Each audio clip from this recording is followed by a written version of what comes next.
दोस्तों, स्वागत है आपका आपके अपने YouTube चैनल कैरियर मेकर्स में।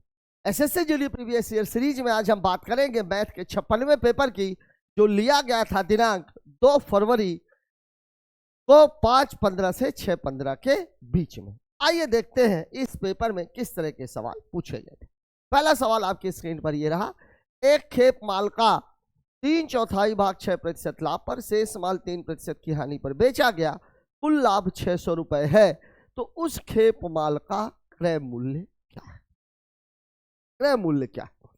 तो उस खेप माल का क्रय मूल्य क्या? अब आप देखिए, यहाँ 6% लाभ दिया हुआ है, यहाँ 3% हानि दी गई है, तो हम कुल माल का लाभ या हानि प्रतिशत तो निकाल सकते हैं तुरंत में। क्यों? क्योंकि अगर लाभ या हानि प्रतिशत देकर के लाभ या हानि प्रतिशत पूछा जाता है तो आंकड़े का इस्तेमाल भी नहीं किया जाता। लेकिन यहां पर आंकड़ा दिया हुआ है और वो दिया हुआ है कुल लाभ, मतलब जो भी प्रतिशत लाभ मिलेगा वो इक्वल टू होगा 600 रुपए, और क्रय मूल्य पूछा गया है तो क्रय मूल्य हमेशा होता है 100%। अब आइए देखते हैं सवाल को डील कैसे करना है। 3/4 मतलब बात हो रही है 3/4 की, मतलब टोटल 4 सामान खरीदा गया, जिसमें से 3 सामान को एक रेट पर बेचा गया है और एक सामान को एक रेट पर बेचा गया है। ये आपको सवाल कह रहा है। अब 3/4 भाग 6% लाभ, मतलब ये 6% लाभ पर शेष माल 3% हानि, ऋण 3 पर, इसकी वैल्यू आपको निकालनी है तो ये x हो जाएगा। अब आप देखिए 4x बराबर 6 तिरिक 18 माइनस 3, मतलब कितना हो जाएगा? ठीक है, तो जो x की वैल्यू आएगी तो x बराबर हो जाएगा 15/4, ये आपका दिया हुआ है। अब कुल पर उसको 15/4% का लाभ हुआ है। मैं काट क्यों नहीं रहा हूं? कट जाएगा। काट क्यों नहीं रहा हूं? मामला दशमलव में आ जाएगा। और अभी हमें सवाल का उत्तर तो निकालना नहीं, क्योंकि हमें निकालना तो क्रय मूल्य है, और ये हमें मिला क्या है? लाभ मिला है। ठीक है, तो अब ये जो 15/4% है, ये इक्वल टू कितने के दिया हुआ है? 600 रुपए।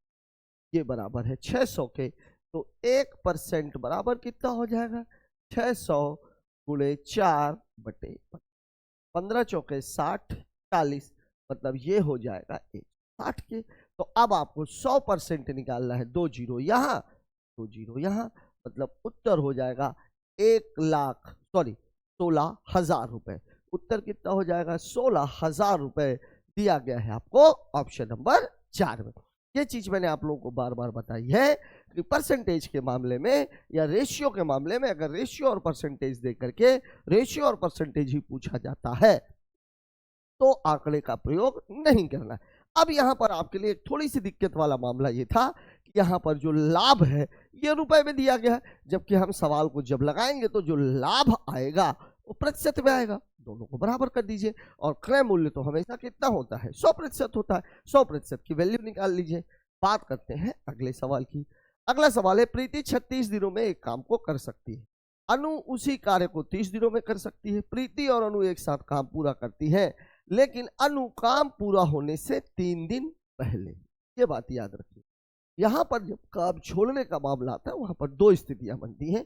पहली स्थिति, काम साथ में शुरू हुआ, कितने दिन बाद ये काम छोड़ करके चला गया। ठीक है, जो बात काम शुरू होने के इतने दिन बाद काम छोड़ करके चला गया है, मतलब वो अपनी मजबूरी में थे। तो हम क्या करते हैं? टोटल वर्क में से इसको घटा देते हैं, इसके काम को घटा दो। बेवफा सनम जो गया उसको जाने दो, कोई प्रॉब्लम नहीं। लेकिन अगर मामला ये हो कि काम खत्म होने के इतने दिन पहले काम छोड़कर चला गया, वहां पर स्थिति क्या है? वो बेचारा काम करना तो चाहता था, लेकिन किसी मजबूरी के कारण वो काम उसको छोड़ करके जाना पड़ गया। तो भाई क्या दिक्कत है? मिलकर हाथ बटाएंगे, जो आदमी बचे हुए हैं वो उस काम करेंगे। मतलब अब जो काम है, जो बचे हुए आदमियों को जो काम करना है वो काम बढ़ गया। मतलब जब पहले वाली स्थिति आती है तो उसके काम को टोटल वर्क में जोड़ते हैं, बाद वाली स्थिति में घटाते हैं, पहले वाली स्थिति में जोड़ते हैं। ठीक है, अब आइए देखते हैं इस सवाल को कैसे डील करना है। सवाल में आपको बोल रहा है प्रीति 36 दिनों में, प्रीति काम को कर रही है 36 दिनों में, अनु काम को कर रही है 30 दिनों में। ये दोनों का टाइम है। वर्क निकालने के लिए दोनों का एलसीएम निकालना पड़ेगा। 6 हम 36, 6 पंचे 30, मतलब एलसीएम कितना हो जाएगा? 180। इसकी इफिशियंसी 180 में 36 का भाग दिया 5, 180 में 30 का भाग किया 6, मतलब एक दिन में ये 5 काम कर रही है, ये 6 काम कर रही है। तो प्रीति और अनु जब मिल करके काम करेंगी तो कितना काम? ये 11। ठीक है, अब अनु 3 दिन पहले काम छोड़ करके चली जाती है। अनु 3 दिन पहले, कितने दिन पहले? 3 दिन। ठीक है, 3 दिन में इसने कितना काम किया होता? 6 गुणे 3, मतलब कितना काम किया होता? 18। मतलब अब जो टोटल ये काम होना था उसमें 18 काम को आपको क्या कर देना है? जोड़ देना है। मतलब अब जो टोटल वर्क हो जाएगा वो टोटल वर्क हो जाएगा 180 प्लस 18, मतलब कितना हो जाएगा? 198। तो जो दिन आपको लगेंगे वो कितने लगेंगे? 198। दोनों मिल करके काम कितना कर रहे हैं? 11। तो 11 एकम 11, 11 8 88, उत्तर हो जाएगा 18 दिन दिया हुआ है आपको ऑप्शन नंबर। बस यहां पर जब कभी भी काम छोड़ने वाला सवाल आता है तो आपको केवल एक ही बात याद रखनी है, और वो बात यह है कि पहले काम छोड़ा गया है शुरू होने के या बाद में काम छोड़ा गया है। यदि काम शुरू होने के बाद काम छोड़ा गया, टोटल वर्क में उसको घटाना है। पहले काम छोड़ करके चला गया, बेचारा मजबूरी में गया है, उसको टोटल वर्क में जोड़ देना है। ठीक है, बात कर लेते हैं अगले सवाल की। 6 के वर्ग, 4 के घन और 24 का एलसीएम ज्ञात करना। ठीक है, 6 का वर्ग, 6 का वर्ग कितना होता है? ये है। 4 का घन, ये कितना होता है? ये है। और ये कितना है? इनका निकालना क्या है? और एलसीएम में हमारा फोकस हमेशा किस पर होता है? बड़ी संख्या पर। ठीक है, अब देख लेते हैं भैया, 6 का स्क्वायर कितना होता है? 36। 4 का क्यूब कितना होता है? 64। और ये कितना है? 24। अब अगर मुझे एलसीएम निकालना है तो एलसीएम निकालना है मतलब मेरा फोकस किस पर रहेगा? 64। ठीक है, अब आप देख लीजिए ये कितनी बार है? 2 गुणे 2, 6 बार आ जाएगा। गुणे 2 गुणे 2, मतलब कितना है? 5 ही बार है, ये 6 बार होगा। अब अगर आपको 36 बनाना है तो आपको क्या चाहिए होगा? 9 चौके 36, 2 3 चाहिए। 2 3 चाहिए तो मैं 2 3 और दे देता हूं, ये दे दिया मैंने। अब देखिए 3 त्रिकाई 9, 9 दूनी 18, 18 दूनी 36। अब आपको क्या बनाना है? 24 बनाना है। 24 बनाने के लिए क्या चाहिए? 8 तिरिक 24, मतलब 3 बार 2 और 1 बार 3। मेरे पास 2 भी है और 3 भी है। अब आपको कुछ नहीं करना, मतलब यहां तक का जो डाटा था वो कितना था? 64। एक्स्ट्रा आपने दिया है वो 9 दिया, तो 9 गुणे 64, तो 9 चौके 36, 9 छक्का 54 और 3 57, मतलब मेरा एलसीएम रहेगा 576 दिया गया है आपको ऑप्शन नंबर। ठीक है, ये बात हमेशा ध्यान रखनी है। एलसीएम निकालना है तो फोकस हमेशा बड़ी संख्या पर, एचसीएफ निकालना है तो फोकस हमेशा छोटी संख्या पर। एलसीएम वह होता है जिसमें सारी संख्याएं शामिल होती हैं, इसीलिए एलसीएम का मान या तो सबसे बड़ी संख्या होता है या उस बड़ी संख्या से भी बड़ा। एचसीएफ वह होता है जो सभी संख्याओं में शामिल होता है। इसका मतलब यह हुआ कि एचसीएफ या तो सबसे छोटी संख्या होती है और या तो एचसीएफ का मान उस संख्या से भी छोटा होता है। ठीक है, बात करते हैं अगले सवाल की। अगला सवाल, 15, 20 और 24 पे क्रमिक छूट के लिए समतुल्य एकल छूट कितनी होती? देखिए प्रतिशत में दिया हुआ है, प्रतिशत में ही पूछ रहा है। यहां मैंने आपको बताया रुपए में देके, अगर रुपए में उत्तर दिया गया है तो सवाल को लगाने का तरीका अलग है, और अगर प्रतिशत में देके प्रतिशत पूछा हुआ है तब हमें क्या करना है? तब हमें सिंपल फॉर्मूला यूज करना है, a plus B minus A B upon 100 का परसेंट। और यहां मैंने आप लोगों को बताया था पहले आप ऐसा डाटा लीजिए जो इसको काट पाए। तो मैं सबसे पहले लूंगा 15 को और 20 को, मतलब a की वैल्यू कितनी है? 15, b की वैल्यू कितनी है? 20, माइनस 15 गुणे 20 बटे 20 पंचे 100, 5 तिहाई 15, 20 और 15 35, और 35 माइनस 3 मतलब कितना हो जाएगा? ये 32। अब इसके बाद अब मैं इसको भी ले लूंगा, मतलब अब जो मेरा मामला रहेगा वो रहेगा 32% और 24%। मतलब अब जो फॉर्मूला बनेगा बनेगा 32 प्लस 24 माइनस 32 गुणे 24 बटे, ये हो जाएगा। अब अगर मैं इसको जोड़ूं, देखिए मैं इसको काटूंगा नहीं, क्यों नहीं काटूंगा? जीरो है, बड़े सुंदर से है, कैलकुलेशन में भी आसान है, तुरंत उठा के दशमलव लगा दीजिए। अब देखिए 4 2 6, 3 2 5 माइनस 24 दूनी 48, 24 यानी 72 और 4 76, 2 अंकों के बाद दशमलव। अब ये 7.68 है, मतलब 7 से तो ज्यादा है, तो 56 में 8 घटाएंगे तो कितना आ जाएगा 48। इस 68 को पूरा करने के लिए मुझे जरूरत है 32 की, मतलब मेरी जो छूट है वो है 48.32% दी गई है आपको ऑप्शन नंबर ए। बस छूट वाले मामले में आपको यही ध्यान रखना है कि मामला प्रतिशत में देके प्रतिशत में पूछ रहा है कि रुपए में दे करके रुपए में पूछ रहा है। ठीक है, बात कर लेते हैं अगले सवाल की। अगला सवाल आपसे क्या कह रहा है, ए और बी के तृतीय अनुपाती तथा ए बी और सी के चतुर्थानुपाती का अनुपात 3:4 है। तो बी और सी का अनुपात क्या है, देखिए ए और बी का तृतीय अनुपाती, तृतीय अनुपाती कितना होता है बी स्क्वायर अपॉन, ठीक है। ए बी और सी का क्या बोल रहा है चतुर्थानुपाती, ये कितना होता है बी सी अपॉन, ये है आपका मामला। अब इन दोनों का जो अनुपात है, मतलब मैं ये कह रहा हूं बी स्क्वायर अपॉन ए और बटे में बी सी अपॉन ए, इसकी जो वैल्यू है वो है 3 अंक। ये आपको सवाल कह रहा है, ठीक है। अब आप कुछ मत करिए, इसको ऊपर ले जाते हैं, तो बी स्क्वायर अपॉन ए गुणे ए अपॉन बी सी बराबर कितना है 3/4। देखिए ए से ए कैंसिल, इसको काटेंगे तो इसका स्क्वायर और बी कैंसिल। अब आपके पास बचा क्या b/c बराबर 3/4, मतलब b अनुपात c बराबर हो जाएगा 3:4, और यही आपके सवाल का जवाब है, दिया हुआ है आपको ऑप्शन नंबर 2। ठीक है, सवाल में कुछ था नहीं, बस सिंपल लिख करके आपको उसको कट करना था। बात कर लेते हैं अगले सवाल की। एक वाहन द्वारा एक निश्चित दूरी को एक निश्चित चाल से तय किया गया, ठीक है। उसी दूरी के आधे भाग को किसी वाहन के द्वारा दोगुने समय में तय किया गया।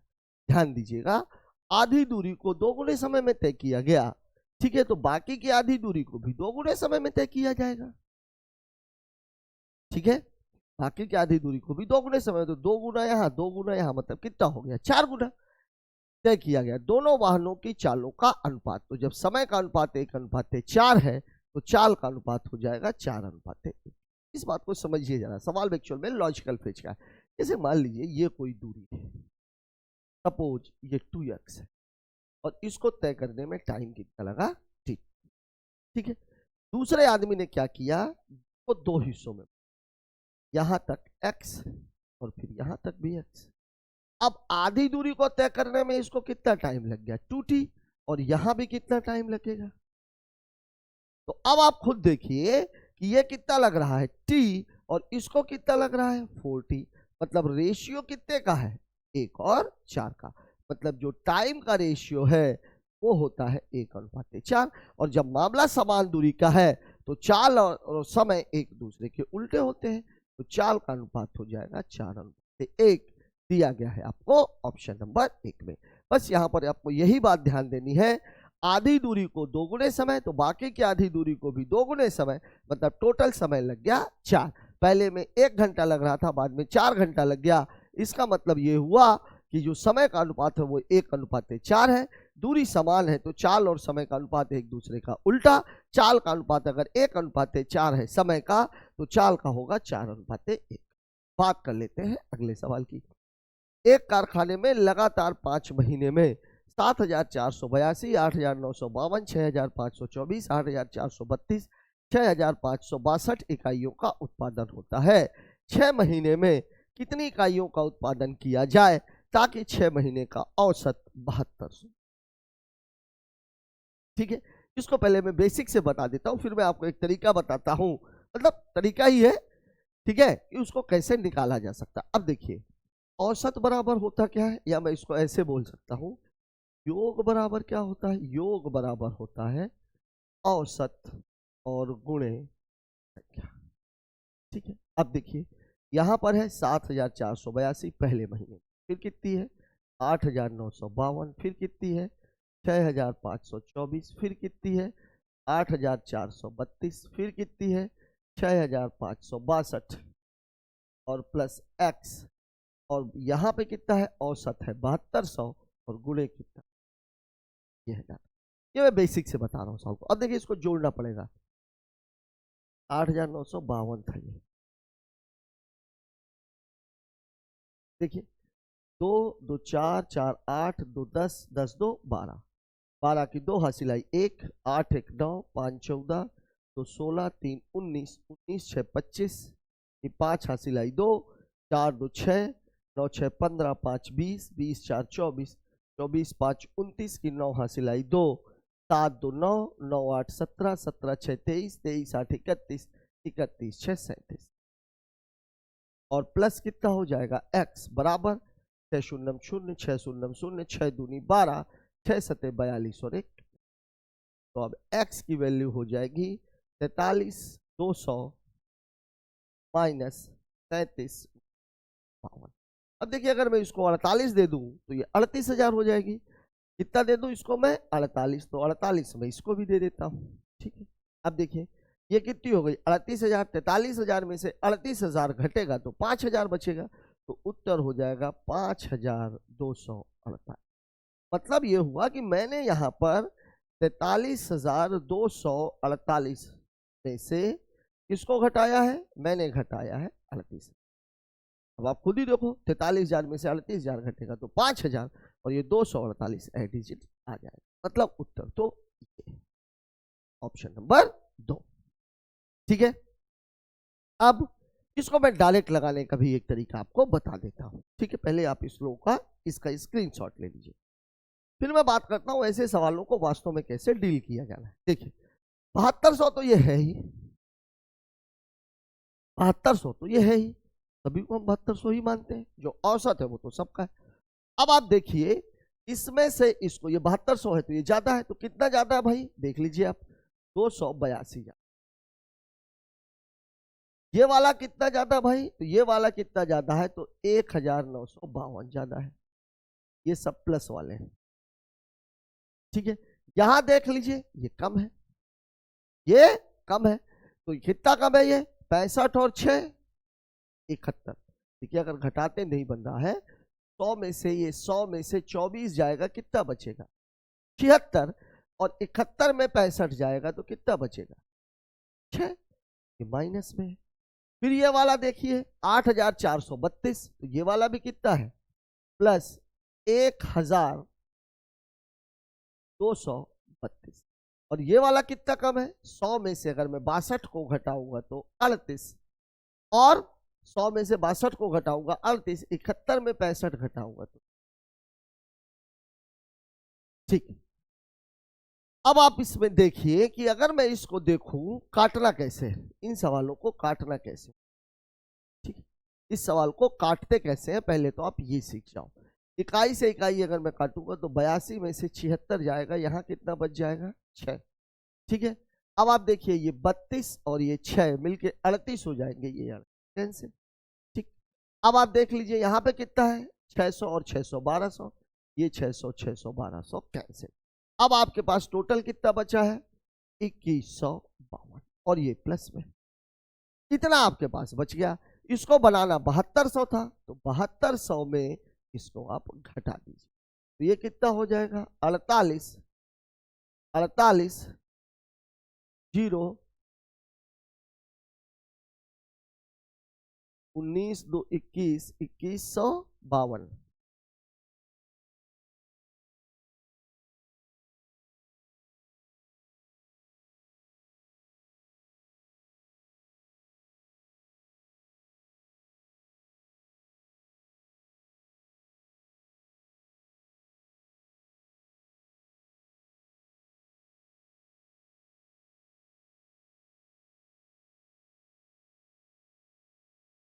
कुछ तो गड़बड़ हुई सवाल में। इस सवाल को 7482 282 8,952, ओहो ओहो हो 52, 9 में से 2 चला गया 7, ये गड़बड़। तो ये कितना आ जाएगा 1952।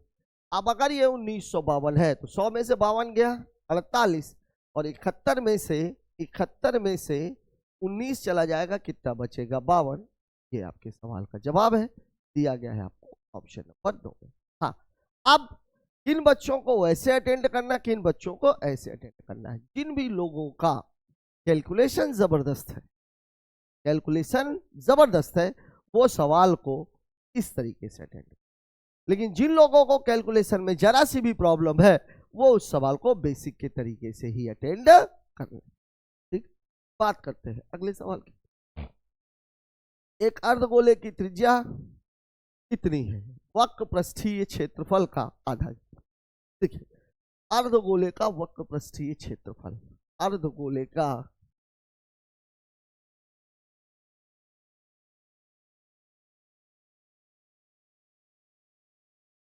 वक्र पृष्ठ कितना होता है भाई? अर्धगोले का वक्र पृष्ठ क्षेत्रफल वो होता है 2πr²।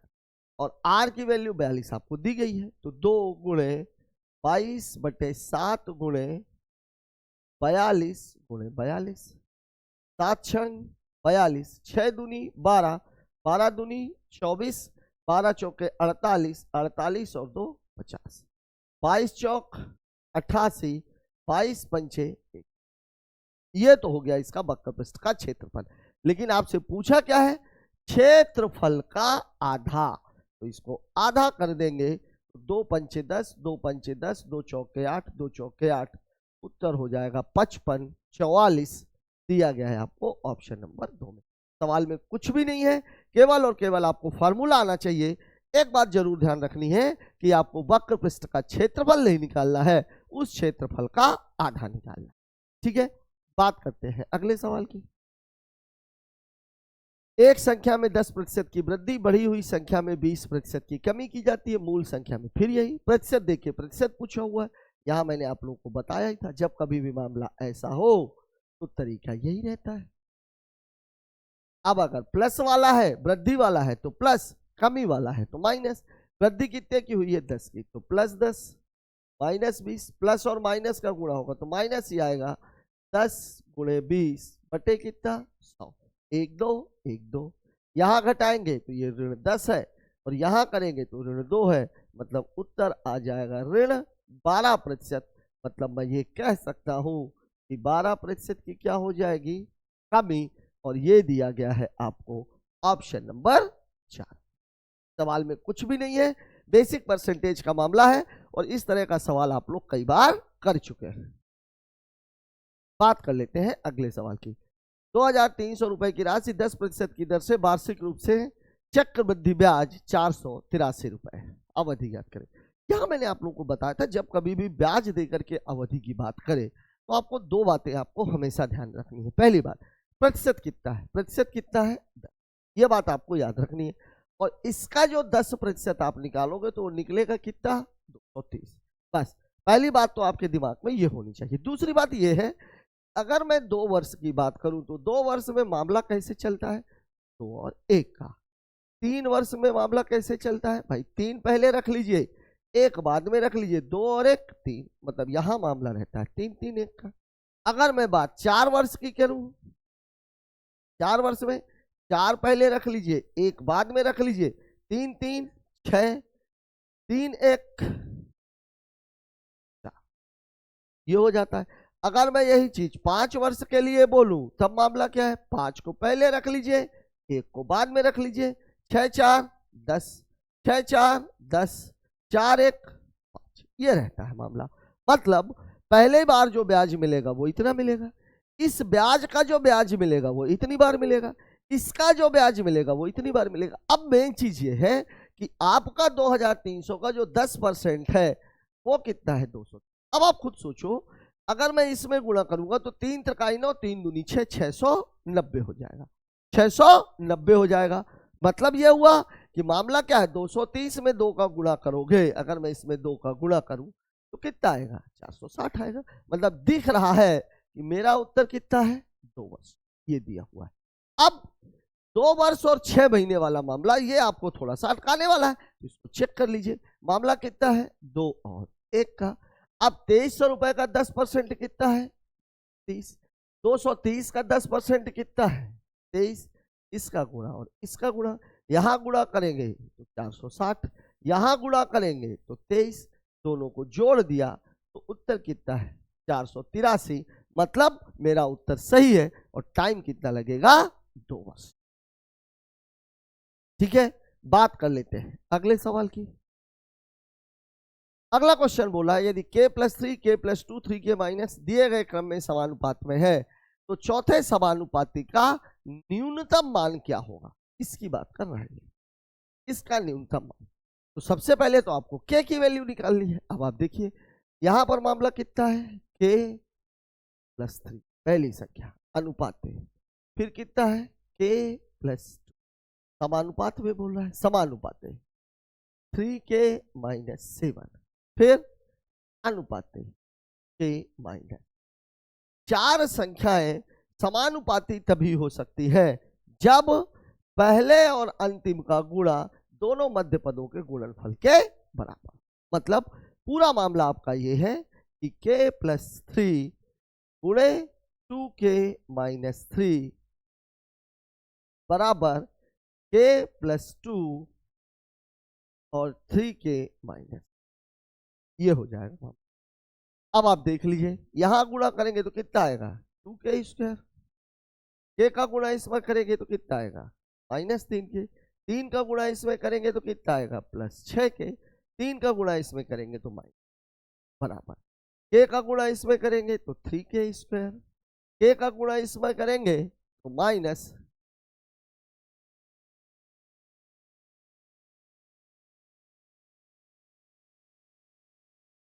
3k², k का गुणा इसमें करेंगे -7k, 2 का गुणा इसमें करेंगे तो +6k और 2 का गुणा इसमें करेंगे तो माइनस। ये आपका डाटा है। अब आप इसमें देखो अगर ये सब तो क्या हो गया आपस में पलटेंगे ही। अब यहां मामला क्या है 2k² माइनस प्लस ये हो जाएगा प्लस 3k-9 बराबर, यहां करेंगे तो कितना आ जाएगा 3k² माइनस k-। अब मैं एक काम करता हूं इसको इधर ले जाता हूं, इनको इधर ले आता हूं, इधर ले आएंगे तो क्या हो जाएगा ये, या इसको इधर ले जाता हूं, इसको इधर ले आता हूं, ये माइनस से प्लस आ जाएगा। ठीक, मैं एक काम करता हूं -9 + 14 बराबर 3k² minus k minus 2k² minus 3k, 3k² से घटेगा तो कितना आ जाएगा k² और ये -4k और ये कितना आ जाएगा धन। अब आपका जो सवाल बन गया वो बन गया k² माइनस 4k + 5 बराबर, गुणा करो तो कितना है 5, जोड़ो घटाओ तो कितना है -4, मतलब मामला हो जाएगा k² minus 5k plus k plus 5 बराबर।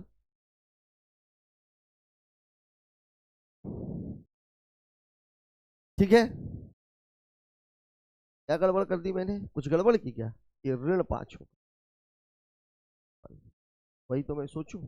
ठीक है, अब यहां से k को कॉमन ले लो तो k-5, यहां से 1 को कॉमन ले लो तो k-5, अब इसको करेंगे तो k+1 बराबर 0, k-5 बराबर 0, मतलब k की वैल्यू -1 और k की वैल्यू। ठीक है, अब आपको क्या बोल रहा है न्यूनतम मान, कौन सा मान निकालना है, तो न्यूनतम मान कब निकलेगा जब ये वैल्यू लेंगे आप, रख दीजिए 2 गुणे -1 - 3, तो ये -2 -3 उत्तर हो जाएगा -5, दिया गया है आपको ऑप्शन पर। ठीक है, बात आ रही समझ में, सवाल काफी लंबा हो गया। अब अगर इस सवाल को लगाना हो तो हम चेक कैसे करेंगे, सवाल को लगाने का एक बात तो पक्की है कि वैल्यू इसकी पूछी और इसकी वैल्यू ये दी गई है।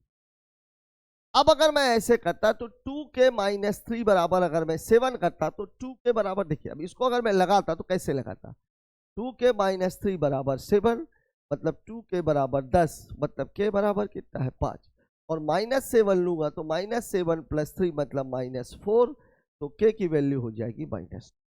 एक स्थिति तो ये थी।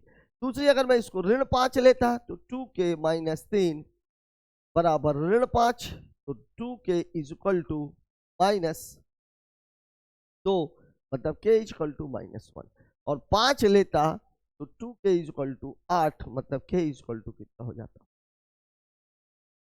ये मामला बनता। अब k की आपको 4 वैल्यू मिल गई, 5, -2, -1 और 4। ठीक है, अब इसमें सबसे न्यूनतम मान कौन सा है, देखिए 5, 4, -1 और -2। सबसे न्यूनतम मान -2 है, फिर -1 है। अब यहीं से चेक करना शुरू कर देते आप। -2 अगर मैं रखता तो -2 धन 3, मतलब ये इसकी वैल्यू 1 हो जाती। -2 धन 2, मतलब इसकी वैल्यू 0 हो जाती। -2 3 दूनी 6, इसकी वैल्यू हो जाती -13, और इसकी वैल्यू कितनी हो जाती, इसकी वैल्यू क्या की वैल्यू कितनी हो जाती, -2, तो 2 दूनी 4, 4, और ये कितनी हो जाती,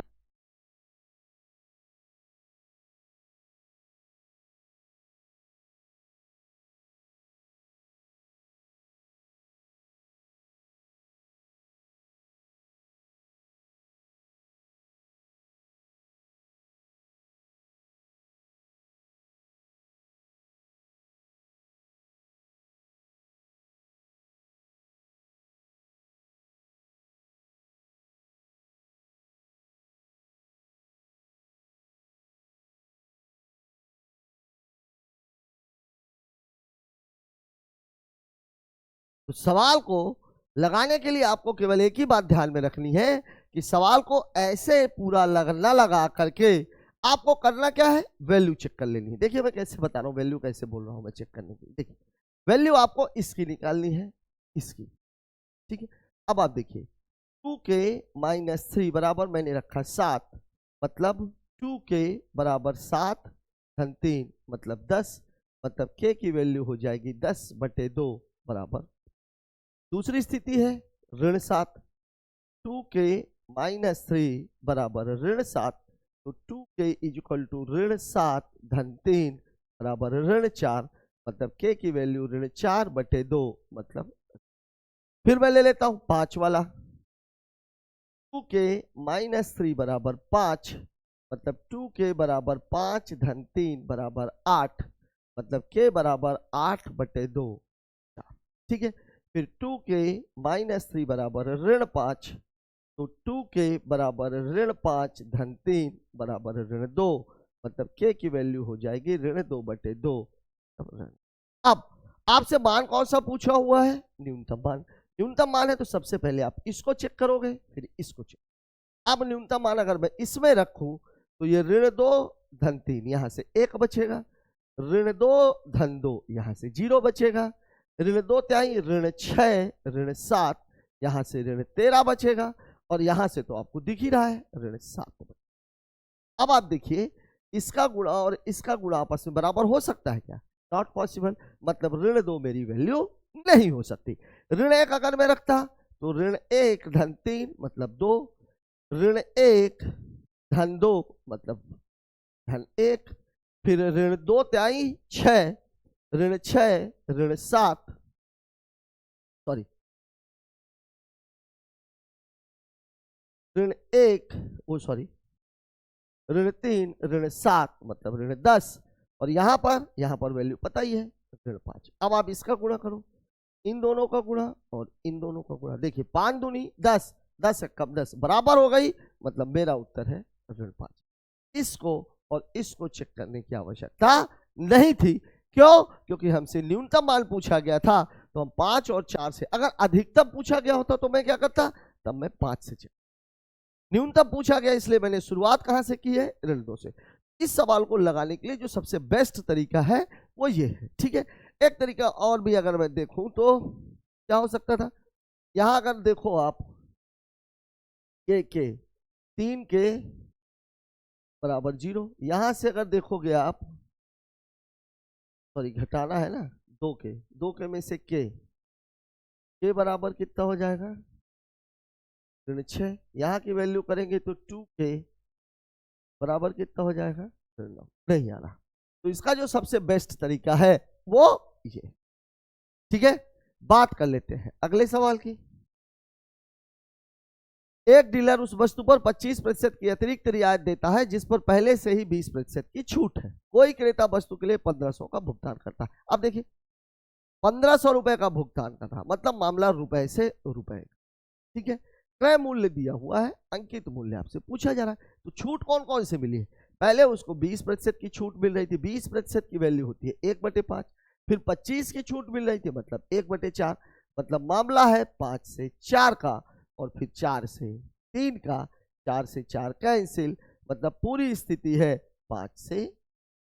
ठीक है, यह आपका अंकित मूल्य है, यह आपका क्रय मूल्य है। अब आपको दिया क्या है? दिया क्या है? क्रेता वस्तु के लिए 1500, मतलब इसकी वैल्यू दी गई है 1500 रुपए।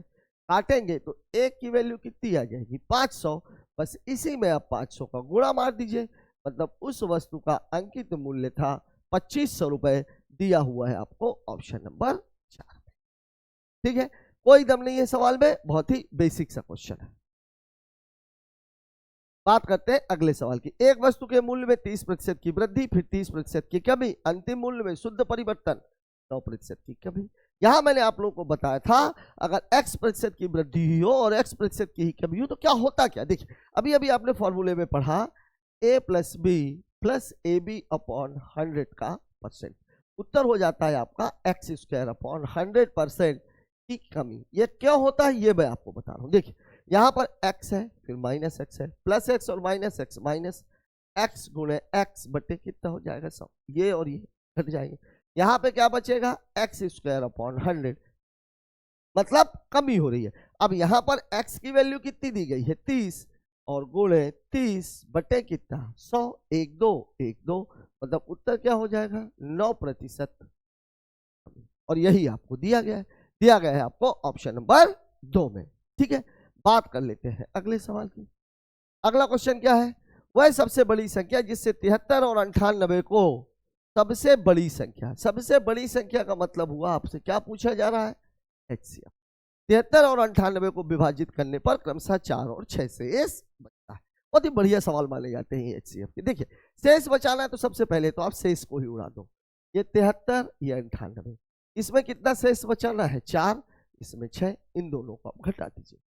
13 में से 4 चला गया 9, ये आ जाएगा 69, 9 8 में से 6 चला गया तो ये आ जाएगा 92। अब इन दोनों का हमें क्या निकालना है? HCF। और इन दोनों का जो HCF है, HCF निकालने का सबसे बढ़िया तरीका क्या है? घटा देना, घटा दीजिए। 12 में से 9 चला गया 3, 8 में से 6 चला गया 2। अब या तो HCF कितना है? 23, और या तो 23 से कम, लेकिन 23 तो खुद ही अभाज्य संख्या है, और 23 से आप देखो ये दोनों कट भी जाएंगी। 23 जाए 69, 23 चौके 92, मतलब हमारा उत्तर 23 है, दिया गया है आपको ऑप्शन नंबर 1 में। ठीक है, कुछ भी नहीं करना, जब भी शेष वाला मामला आए HCF निकालना है तो आपको घटाकर ही निकालना चाहिए। बात करते हैं अगले सवाल।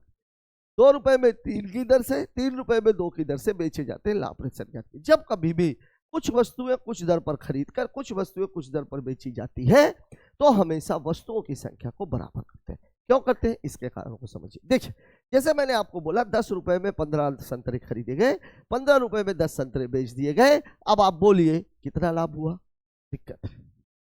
लेकिन अगर मैं आपको बोलूं 10 रुपए में 15 संतरे खरीदे गए, 15 रुपए में 15 संतरे बेच दिए गए, आप तुरंत बता दोगे 5 रुपए का लाभ हुआ। क्यों? क्योंकि संतरों की संख्या सम। वही चीज हम यहां अप्लाई करते हैं। अब देखिए इसका जो CP है वो कितना है? 2 रुपए में 3। इसका जो SP है वो कितना है? 3 रुपए में 2। हमें इन दोनों को बराबर करना है, तो मैं यहां क्या करूंगा? 2 का गुणा, यहां क्या करूंगा? 3 का गुणा।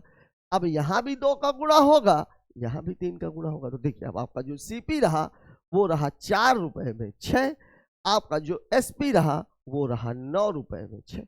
अब यहां आप देख लीजिए कितने का फायदा हुआ?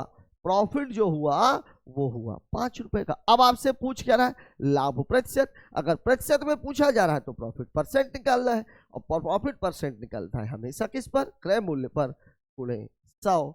4 से काटेंगे 25, 25 पंचे 125, मतलब उत्तर हो जाएगा 125%, दिया गया है आपको ऑप्शन नंबर 4 में। ये बात हमेशा ध्यान रखिए जब कभी भी ऐसा सवाल पूछा जाए। हाँ, यहाँ लाभ प्रतिशत पूछा गया तो ऐसा निकाला, वस्तुओं की संख्या भी पूछी जाती। तो यहाँ आप देखिए 5 रुपए में 6 वस्तुएं बेची गई, 5 रुपए के लाभ के लिए 6 वस्तुएं। आपसे पूछ लिया गया होता 30 वस्तुएं बेचने पर कितने का लाभ होगा? तो भैया 6 वस्तुओं पर 5 का, तो 30 वस्तुओं पर 6 पंचे 30, 5 25, 30 वस्तुएं बेचने पर 25 रुपए का लाभ हो जाता। ठीक है, बात करते हैं अगले सवाल की। अगला क्वेश्चन हमसे क्या कह रहा है? अगला क्वेश्चन हमसे कह रहा है एक तेज ट्रेन 192 किलोमीटर की यात्रा के लिए ट्रेन से 2 घंटे कम समय लेती है। ठीक है, धीमी ट्रेन की चाल तेज ट्रेन की चाल से 16 किलोमीटर प्रति घंटे कम है। तो क्रमशः धीमी और तेज ट्रेनों की चाल ज्ञात करें। देखिए, एक चीज सीधी सी बात है, 2 घंटे का अंतर है, समय का अंतर कितने का है? 2 घंटे का, और चाल का अंतर कितने का है? 16 किलोमीटर प्रति घंटे का। कितना बढ़िया डाटा दिया हुआ है। यहां पर अगर आपको चाल निकालनी है तो चाल तो आपकी तुरंत निकल गई। क्या निकल गई? 16 गुणे 2 मतलब कितना? 32 किलोमीटर प्रति घंटा। ये एक की हो गई, और इससे 16 ज्यादा दूसरे की है, मतलब दूसरे की कितनी हो जाएगी? 48 किलोमीटर प्रति घंटा। 32 48 दिया हुआ है, ये देख लीजिए।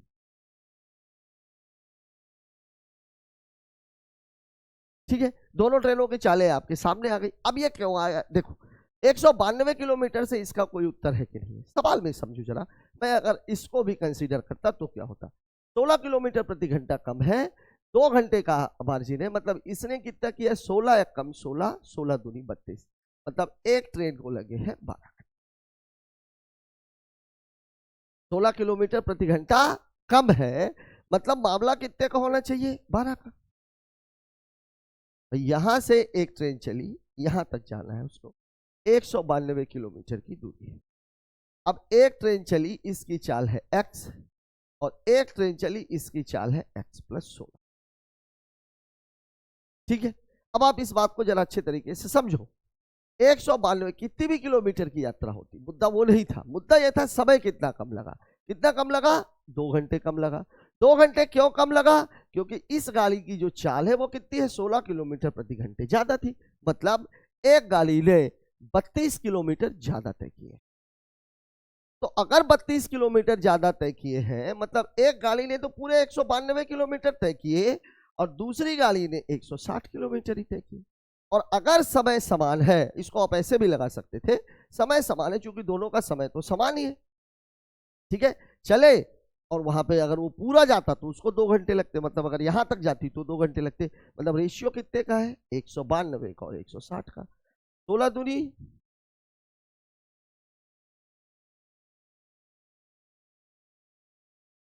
ये था मामला। तो फिर दूसरा वाला मामला भी कितने का रहेगा? 5 का। तो 6 दूनी 12, 5 दूनी 10, मतलब एक को ट्रेन को 12 घंटे लगते हैं, और 12 घंटे में अब इसने तय किया है, एक ने 12 घंटे में तय किया है, एक ने 10 घंटे में तय किया है। ठीक है, 10 घंटे में तय किया, 12 घंटे में तय किया। तो सीधा सा मसला ये कि आप इन सब चीजों में अगर आप उलझते हो तो ये पूरा का पूरा सवाल आपका गलत होने। तो तरीका क्या है इसका? भैया समय का अंतर कितना है? 2 घंटे का। चाल का अंतर कितना है? 16 किलोमीटर 1 घंटे का, मतलब टोटल जो फर्क है वो है 32 किलोमीटर। तो मतलब एक ट्रेन की चाल तो 100% 32 होगी। अब 32 होगी तो 32 में अगर मैं इसका गुणा करूंगा तो मतलब इसको कितने घंटे लग रहे हैं? और दूसरी ट्रेन की चाल कितनी होगी? 48 घंटे। इसको कितना टाइम लगेगा? तो इसका टाइम लगेगा 4 घंटे। अब आप देख लीजिए यहां पर फर्क कितने घंटे का? 2 घंटे का। और 192 का मसला नहीं है, कोई भी चाल हो, कोई भी दूरी दी गई हो, आपको सीधा सीधा देखना है समय का अंतर और चाल का अंतर, दोनों का गुणा कर दीजिए, धीमी वाले की चाल आपके सामने आ जाएगी। ठीक है, बात करते हैं अगले सवाल की। एक कस्बे की जनसंख्या में सालाना 20% की वृद्धि होती है। 4% पहले कितने की वृद्धि होती है? 4 वर्ष पहले इतनी थी, वर्तमान कितनी? अब देखिए 20% का मामला कितना है? 20% मतलब 1/5। 4 साल पहले का मामला है, मतलब पूरी जो स्थिति है वो है 5 से 6 की। 4 साल का मामला है, मतलब ये हो जाएगा। अब 5 की घाते 4 मतलब कितना होता है? 625। और ये कितना होता है? 6 हम 36, 5 25, 25 25 हम 625। ठीक है, 6 हम 36, 36 गुणे 36, 36 का स्क्वायर कितना होता है? 1296। ठीक है, ये कितनी हो गई है? 1296। अब आपसे बोल रहा है ये वैल्यू 625 00 है। अब आप देखिए इसको इसको कट करेंगे तो 1 बराबर कितना आ जाएगा 100, मतलब 2 जीरो आप यहाँ पे बढ़ा दीजिए और ये हो जाएगा 12 96 डबल जीरो। नहीं दिया क्या? दिया तो है, ये हो जाएगा मामला 12 96 डबल जीरो। केवल आपको ये पता होना था कि 5 की घाते 4 और 6 की घाते 4 की वैल्यू क्या है। 5 पुरुष एक काम को 2 दिनों में, 4 महिलाएं उसी काम को 3 दिनों में, 5 बच्चे उसी काम को 3 दिनों में पूरा कर सकते हैं। एक पुरुष एक महिला और एक बच्चा तीनों मिलकर उस काम को कितने दिनों में करेंगे? 5 दूनी 10, 4 तिहाई 12, 5 तिहाई 15। देखिए इस सवाल को मैं थोड़ा सा एक अच्छे तरीके से आपको बता देता हूँ। 5 मेल 2 डे, मतलब पूरा मामला कितने का है? 10 का। ठीक है, 4 महिलाएं मतलब 4 फीमेल 3 डे, मतलब पूरा मामला कितने का है? 12 का।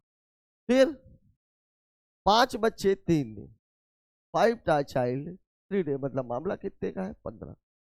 अब अगर मैं इसको देखूं तो 10, 12 और 15 का एलसीएम कितना हो जाएगा? 60, मतलब इसकी क्षमता है 6, इसकी क्षमता है 5 और इसकी ये आपका सीधा सीधा हो गया। मेल की क्षमता है 6, फीमेल की क्षमता है 5 और चाइल्ड की क्षमता है 4। अब आपसे पूछ किसका रहा है? एक पुरुष एक महिला और एक बच्चा, मतलब एक पुरुष मतलब 6, एक महिला मतलब 5, एक पुरुष बच्चा मतलब 6, 5 11 और 4 15। काम कराना कितना है? 60। तो बस सीधी सी बात है 60/15, मतलब उत्तर कितना हो जाएगा? 4 दिन दिया हुआ है आपको ऑप्शन नंबर। जब कभी भी 3 का मामला आता है हम हमेशा ही ये मान लेते हैं कि एक आदमी या एक महिला या एक बच्चे के द्वारा किया गया काम एक, किया गया काम कितना है? एक। वो बैलेंस तभी हो सकता है जब उसकी क्षमता अलग अलग हो। जैसे यहां देखिए क्षमता 6, 5 और 4 आ चुकी। ठीक है, बात कर लेते हैं अगले सवाल की। यहां देखिए 7 सेंटीमीटर त्रिज्या, 25 सेंटीमीटर त्रिज्या को चाहिए, शंकु के आयतन की गणना कीजिए। अब देखिए 7, 25, जिसको ट्रिपलेट पता होगी उसको ये पता होगा कि एक डाटा जो मिसिंग है, ऊंचाई जो मिसिंग है उसकी वैल्यू 24 है। 7, 24 और 25 एक ट्रिपलेट है। 7, 7 49, 25 और 24 49। देखिए आर बराबर आपको कितना दिया गया है? 7। एल बराबर आपको कितना दिया गया है? 25। अगर मेरे से वक्र पृष्ठ पूछ लिया गया होता तो सवाल तुरंत लग जाता। आयतन पूछा है, किसका आयतन है? शंकु का। शंकु का आयतन कितना होता है? 1/3 पाई आर स्क्वायर एच। मुझे एच निकालना पड़ेगा और एच बराबर होगा क्या? एच बराबर होता है √L square minus R square, मतलब 25 स्क्वायर माइनस 7 स्क्वायर, मतलब 625 माइनस 49, मतलब √576, मतलब उत्तर कितना हो जाएगा? अब आप उठा करके वैल्यू पुट कर दीजिए। दशमलव में तो नहीं है पाई की वैल्यू। ठीक है, 1/3 गुणे 22/7 गुणे आर की वैल्यू है 7, 7 गुणे 7 गुणे 24। 7 से 7 कैंसिल, 3 अट्ठे 24, 8 सते 56, 56 गुणे 22, 22 छक्का 132, 2 हासिल 13, 22 पंचे 110 और 13 123, 1232 आपका उत्तर होगा। दिया गया है आपको ऑप्शन नंबर 4। ठीक है, इस सवाल में बिल्कुल सिंपली फार्मूले में आपको जो है वैल्यू को पेस्ट करना था। एक दिक्कत ये थी कि आपको एच की वैल्यू याद रखनी। वैसे ट्रिपलेट में कुछ चीजें आपको याद होनी भी चाहिए। 3, 4, 5 और उसके गुणज, 5, 12, 13, ठीक है, 7, 24, 25। ठीक है, तो ये कुछ वैल्यूज आपको याद रखनी ही चाहिए। बात करते हैं अगले सवाल की। 13 घंटे की यात्रा करने के लिए एक कार की औसत चाल क्या होगी यदि पहले 3 घंटे के लिए 50, अगले 4 घंटे के लिए 60 और अंतिम 6 घंटे के लिए 65 किलोमीटर प्रति घंटे से चलती है? अब आप देख लीजिए, जो औसत चाल बराबर होता है, औसत चाल बराबर जो होता है वो होता क्या है? कुल दूरी बटे समय। अब समय तो उसने 13 घंटे दे दिया, अलग अलग भी दे दिया, दूरी हमको निकालनी पड़ेगी। क्यों? क्योंकि हमको समय दिया गया है, चाल दिया गया है। और दूरी बराबर होता क्या है? दूरी बराबर होता है चाल और गुणे समय। कुल दूरी निकालने के लिए देखिए यहां चाल कितनी है? 50, समय कितना है? 3, प्लस अगले 4 घंटे के लिए 60, मतलब 60 गुणे 4, अंतिम 6 घंटे के लिए 65, मतलब प्लस 65 गुणे 6, टोटल दूरी पहले ही उसने बता दी है कि समय कितना है 13 घंटे। तो ये कितना हो जाएगा, ये हो जाएगा 150, ये हो जाएगा 240, 6 पंचे 30, 6 छाम 36 और 3 39 बटे कितना हो जाएगा 24 5 29 10 39 780, 780 बटे 13 काटेंगे कितना आ गया 60, मतलब हमारा उत्तर हो जाएगा 60 किलोमीटर प्रति। ठीक है, बात कर लेते हैं अगले सवाल की। साथियों, इस क्वेश्चन के साथ ही हमारा ये पेपर खत्म होता है। पेपर में आपको कुछ एक नई चीजें देखने के लिए मिली, जैसे रेशियो में आपसे जो एक सवाल पूछा गया वो काफी लेंदी था, तरीके से कैसे लगाना है वो आपको मैंने बताया। दूसरा, टाइम एंड डिस्टेंस में आप देख रहे हो कि और एवरेज में तो कुछ एक सवालों को घुमा घुमा के वो डाल ही रहा है। मतलब ये दोनों टॉपिक ऐसे हैं जहां पर आपको अच्छा नॉलेज होना जरूरी है। परसेंटेज के सवाल सो एंड सो ही थे, प्रॉफिट एंड लॉस में भी कुछ आपको नई चीजें देखने के लिए मिली। मतलब ये हुआ टॉपिक्स वही है, सवालों को थोड़ा सा मूव कर रहा है। मतलब जो भी टॉपिक्स है उनकी तैयारी आपको अच्छे से करनी है। आज का डिस्कशन आपको कैसा लगा कमेंट बॉक्स में जरूर बताएं। मिलते हैं कल एक नए वीडियो के साथ, तब तक के लिए जय हिंद।